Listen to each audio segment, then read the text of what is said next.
আসসালামু আলাইকুম। আজকে আমি বানিয়েছিলাম সুজির ক্যারামেল হালুয়া। এই হালুয়া নাকি আগের দিনের রাজা বাদশাহরা খেত, তাই আপনাদের সাথেও শেয়ার করলাম। প্রথমে আমি হালুয়া বানানোর জন্য এখানে নিয়ে নিলাম 1 কাপ সুজি। সুজিটা একটু ভেজে নিচ্ছি হালকা করে। আমার সুজি ভাজা হয়ে গেছে। এবার আমি এখানে নিয়ে নিলাম কাজু বাদাম এবং কাঠবাদাম। বাদামগুলো আমি কেটে নিচ্ছি, চাইলে আস্তাও দিতে পারেন। আমার কাছে কেটে দিলেই ভালো লাগে। এবার আমি চুলায় কড়াই বসিয়ে দিয়েছি, দিয়ে দিলাম 3 চামচ ঘি। ঘিটা আপনাদের ইচ্ছামতো দিতে পারেন, চাইলে আর একটু বেশিও দেওয়া যাবে। তারপর আমি কিশমিশ ভেজে নিচ্ছি। কিশমিশটা হালকা একটু ভেজে নিলে খেতে ভালো লাগে ঘিয়ে। তারপর আমি বাদামগুলো ভেজে নিব।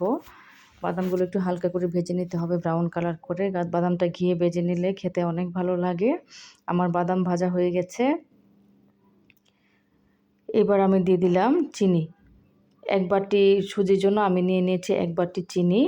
চিনিটা একদম হালকা, চুলার আগুন হালকা করে আস্তে আস্তে করে ক্যারামেল করে নিতে হবে। চুলার আগুন বাড়ানো যাবে না, তাহলে ক্যারামেলটা কালো হয়ে যাবে এবং খেতে তিতা লাগবে।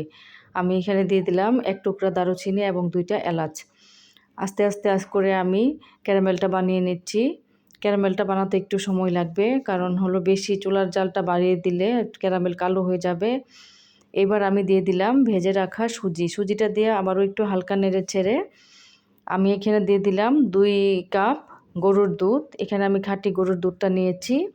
গরুর দুধটা দিয়ে আবারও আস্তে আস্তে আস্তে করে জাল দিয়ে নিতে হবে। চুলার আগুন বেশি বাড়ানো যাবে না, বেশি বাড়ালে শক্ত হয়ে যেতে পারে। এই জন্য আস্তে আস্তে জালটা রেখে নেড়েচেড়ে নিতে হবে। আমি এবার মিষ্টি চেক করে নিচ্ছি। আমার মিষ্টিটা মনে হচ্ছে একটু কম হয়েছে, এই জন্য আরেকটু চিনি দিয়ে দিলাম। মিষ্টিটা আপনারা আপনাদের পছন্দ মতো দিবেন। এবার আমি ভেজে রাখা কিশমিশ এবং বাদামগুলো দিয়ে দিলাম। বাদাম আমি সবটুকু দিই নাই, একটু রেখে দিয়েছি পরে ডেকোরেশনের জন্য। আবারও আমি সবগুলো আইটেম ভালো করে মিক্সড করে নিচ্ছি। আমার হালুয়াটা প্রায় হয়ে গেছে। হালুয়াটা নামানোর আগে আবারও আমি 2 চামচ ঘি দিয়ে দিলাম। ঘিটা দিয়ে আবারও আমি নেড়েচেড়ে নিচ্ছি। এই হালুয়াটা খেতে যে অনেক অনেক মজা। আশা করি একবার হলেও খেয়ে দেখবেন। বলা হয়ে থাকে এই হালুয়াটা আগের দিনের রাজা বাদশাদের জন্য বানানো হতো, সুজির ক্যারামেল হালুয়া। এবার আমি হালুয়াটা একটা প্লেটে ঢেলে নিয়েছি। হাতে একটুখানি ঘি মেখে গরম থাকতে একটু প্লেন করে নিতে হবে। তারপর আমি বাকি বাদামগুলো দিয়ে একটু ডেকোরেশন করে দিলাম। এখন আমি হালুয়াটা কেটে নিচ্ছি ডিজাইন করে। চাইলে আপনারা এমনিতেও খেতে পারেন, আবার কেটেও ডিজাইন করতে পারেন। কেটে 10 মিনিটের জন্য ঠান্ডা হওয়ার জন্য রেখে দিতে হবে। 10 মিনিট পরে একদম শক্ত হয়ে গেছে আমার হালুয়াটা। আমি প্লেটে নিয়ে নিচ্ছি।